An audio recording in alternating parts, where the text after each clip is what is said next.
नमस्कार, आप देख रहे हैं दैनिक साथी हरियाणा। साथियों, रेवाड़ी में लोक निर्माण विभाग की अनदेखी का खामियाजा लोगों को झेलना पड़ रहा है। रेवाड़ी शहर के सबसे पोस्ट गढ़ीबोली रोड पर पूरा दिन वीआईपी मूवमेंट रहता है। बावजूद इसके रोड पर बने गहरे गड्ढों के चलते हादसे में लोग घायल हो रहे हैं। हालात इतने बदतर हैं कि गाड़ियां तक पलट रही हैं। वहीं जब लोक निर्माण विभाग के अधिकारियों से बात की जाती है तो वे यह कहकर पल्ला झाड़ रहे हैं कि वहां पर डेडिकेटेड जेई लगा रखा है। ऐसे में सवाल है कि यही डेडिकेशन है तो क्या लोगों को सड़कों पर मरने के लिए छोड़ दिया गया है। आपको बता दें कि रेवाड़ी के गढ़ीबोली रोड पर अनेक हाई राइज बिल्डिंग हैं। राजस्थान में दिल्ली जयपुर हाईवे से जोड़ने वाले इस इंटर स्टेट रोड पर अनेक बड़े हाउसिंग प्रोजेक्ट चल रहे हैं। एक एक फ्लैट करोड़ों में बेचा जा रहा है, लेकिन रोड पर बने गड्ढों के चलते लोग प्रशासन व शासन को कोसने को मजबूर हैं। कसोला चौक के पास के हालात हो या फिर मनचंदा सोसाइटी के सामने, हालात बदतर हैं। बारिश के दिनों में और ज्यादा हालात बिगड़ जाते हैं। लोक निर्माण विभाग के अधिकारी नोटिस देने की बात कहकर अपना पीछा छुड़ाते हुए दिखाई देते हैं। वहीं जून महीने में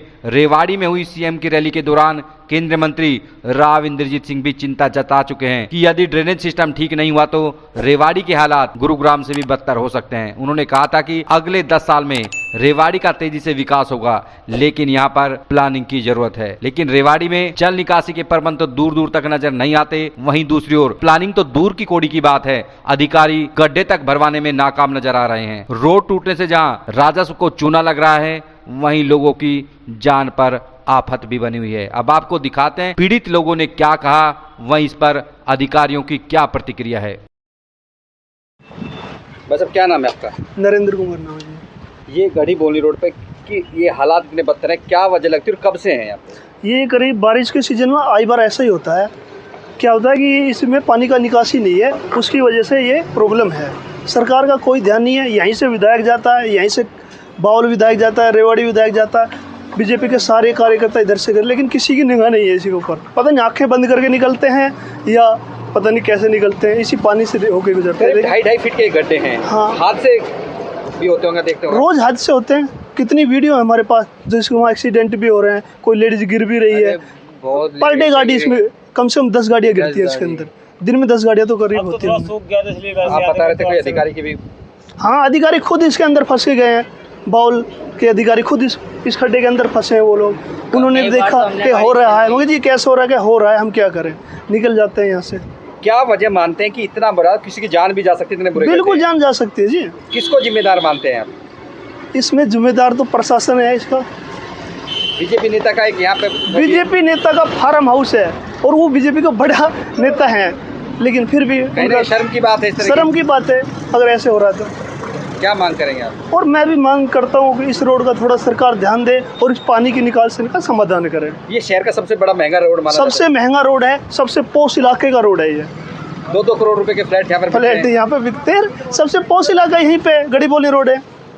तो ये हर साल ऐसे ही रहता है या? हर साल ऐसे ही रहता है, लेकिन पता नहीं प्रशासन सुध क्यों नहीं ले रहा है। रोड बड़ा बदहाल अवस्था में है, सबसे पोश इलाका कहा जाता है जी।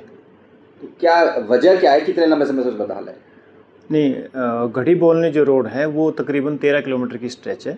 इसमें शुरू की जो 7 किलोमीटर की स्ट्रेच है वो कसोला चौक तक की स्ट्रेच हम उसको बोलते हैं। कसोला चौक से आगे ये कोट कासिम की तरफ जाती है, वो 6 किलोमीटर की स्ट्रेच वहाँ तक है। इंटरस्टेट रोड है और 2 स्टेट को जोड़ने वाली इम्पोर्टेंट रोड है। इसमें कुछ सेलेक्टेड रीचेज हैं जहाँ हमें लगता है कि भाई पानी ज़्यादा खड़ा होता है, यहाँ समस्याएं जहाँ रिपीटेड वे में आती हैं, जहाँ पोर्ट होल्स वगैरह हो जाते हैं, तो उनको टाइमली रिकवर हम डिपार्टमेंट के थ्रू करते हैं और मोटरेबल रोड्स को रखने की पूरी कोशिश की जाती है। कसोला चौक एग्जैक्टली जो है जिसकी समस्याएं ज़्यादा रहती हैं वो एग्जैक्टली NH के फ्लाईओवर के नीचे है, तो वो स्ट्रेच हमारे पास नहीं है, वो NH उसको टेक केयर करता है।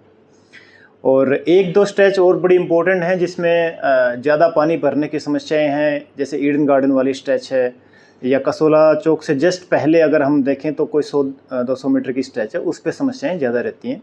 तो अभी हमारा जो टेंडर है वो हमने रिसीव हमारा हो जाएगा 29 तारीख के आसपास, और उसमें हमने प्रोविज़न ये लिया है कि भाई जो CC रोड का कसोला चौक से पहले हमने इसको रेज करके और CC रोड का बनाएंगे, ताकि जो समस्याएं पोर्ट होल्स वाली हैं वो एक तरह से दूर हो जाएं।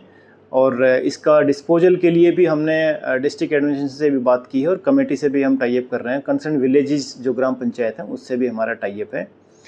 ताकि डिस्पोजल की समस्याएं वो अपने लेवल पे सोल्व कर लें। अगर पानी खड़ा नहीं रहेगा, डिस्पोजल प्रॉपर होगा तो रोड्स हमारी इंटैक्ट रहेंगी, नहीं टूटेंगी और किसी भी कम्यूटर्स को कोई परेशानी नहीं होगी। सर बनाना तो एक सेकेंडरी बात है, आप बना देंगे उसको, लेकिन क्या वहाँ पर लोगों को मरने के लिए छोड़ दिया? इतने गड्ढे तो भरे ही जा सकते हैं। डिपार्टमेंट की ऐसी कोई इंटेंशन नहीं है। जैसे ही हमें पता लगता है, सूचना मिलती है, हमारे जो कंसर्न SDEs हैं, सब डिविजनल इंजीनियर्स हैं और जो JEs हैं वो डेडिकेटेड हैं। जब भी उन्होंने आइडिया होता है कि भाई हाँ इस रोड पे थोड़ा पोर्ट हो गया है, बारिश ज़्यादा है, तो उसको इमीडिएटली ठीक करने की कोशिश तुरंत महकमे द्वारा की जाती है और आगे भी की जाती रहेगी।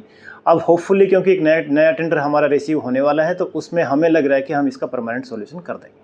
एक सर ईडन गार्डन की बात की, यहाँ पे कार्रवाई की क्यों लगातार इस तरह से हर बारिश में ऐसे हालात रहते हैं? ईडन गार्डन के सामने तकरीबन 50-60 मीटर की स्ट्रेच ऐसी है जहाँ पे यूजुअली बारिश के बाद पानी ज़्यादा भर जाता है। हमने इसमें ईडन गार्डन को भी नोटिस दिया है, सोसाइटी के प्रेसिडेंट जो हैं RWA को भी नोटिस दिया है। उनको भी कहा है कि भाई आपकी जो स्ट्रेच है इसी रीच में पानी ज़्यादा भरता है तो आप अपने लेवल पे भी इसका कुछ समाधान करिए। जो उन्होंने ग्रीन बेल्ट वगैरह बनाई हुई है उसके बारे में भी हमने उनसे रिक्वेस्ट की है कि अपनी ग्रीन बेल्ट थोड़ा सा पीछे लेके जाएँ ताकि रोड का पानी निकलने के लिए पानी को जगह मिल सके। एक बावल रोड है सर जो एक NH का पार्ट होता था, उसका स्थायी समाधान आज तक नहीं हो पाया, पानी भरा रहता है, हादसों का खतरा वहाँ पर क्या समाधान? आप इंटरनल बाईपास रोड की बात कर रहे हैं तो NH ने रिसेंटली हमारा ये प्रपोजल था कि भाई अगर आपने आउटर बाईपास बना दिया है तो जो इंटरनल बाईपास है उसको आप हमें या तो ट्रीट करके दें या फिर उसका वन टाइम इम्प्रूवमेंट का हमें पैसा डिपॉजिट कर दें ताकि अकॉर्डिंगली इसको नए सिरे से टेकअप कर लिया जाए। तो NH ने हमारी रिक्वेस्ट को हमने प्रॉपर चैनल के थ्रू उनके चेयरमैन को भेजा था और हमारी रिक्वेस्ट एक्सेप्ट हो गई है। NH ने इसकी अप्रूवल दे दी है और जल्दी ही वो पैसा भी जमा करा देंगे। मीनवाइल हमने टेंडरिंग प्रोसेस जो है इस रोड का इंटरनल बाईपास का वो शुरू कर दिया है और उसमें हमने इसका स्थायी समाधान लिया है। CC हमने प्रपोज की है। एक स्पेशल टर्म है थिन वाइट टॉपिंग के नाम से जो अभी काफ़ी पॉपुलर हो रही है, तो उसका प्रावधान हमने इस पूरे रोड पे लिया है और जैसे ही हमारा टेंडर अप्रूव हो जाएगा, टेंडर रिसीव हो जाएगा, इस पे अकॉर्डिंगली हम काम शुरू करा देंगे। सर एक धारोड़ चुंगी से लेकर पुलिस लाइन तक यहाँ पर भी कई जगह स्पॉट ऐसे हैं जो कि हालात बदतर हैं, वो कुछ NH का भी पार्ट है उसमें, कुछ आपका भी पार्ट है, तो उसके लिए क्या है वहाँ पे भी हालात? धारूहेड़ा चुंगी से अगर बात करें, अबैसिंग चौक होते हुए हम NH जो रोहतक रेवाड़ी वाला जो NH है उससे निकल के सीधा पुलिस लाइन के बाद से हम धारूहेड़ा की तरफ निकल जाते हैं। इसमें से जो अबैसिंग चौक से जस्ट NH तक रेवाड़ी रोहतक जो NH है उससे जस्ट पहले तक की रीच पिडलूडी BNR रेवाड़ी के पास है जो कि इंटैक्ट है, उसमें कोई पोर्ट होल्स नहीं है। जो बाद की रीच है NH से टुवर्ड्स धारूहेड़ा वो पिडलूडी गुरुग्राम के पास है और गुरुग्राम पिडलूडी भी उसको टेकअप करते रहते हैं। रिसेंटली इसको एज एन NH जिसको PSR रोड बोलते हैं, पलवल सोना रेवाड़ी रोड, उन्होंने अपना प्रपोजल कोई लिया हुआ है इसकी स्ट्रेंथनिंग का, तो जल्दी ही इस रोड को भी ठीक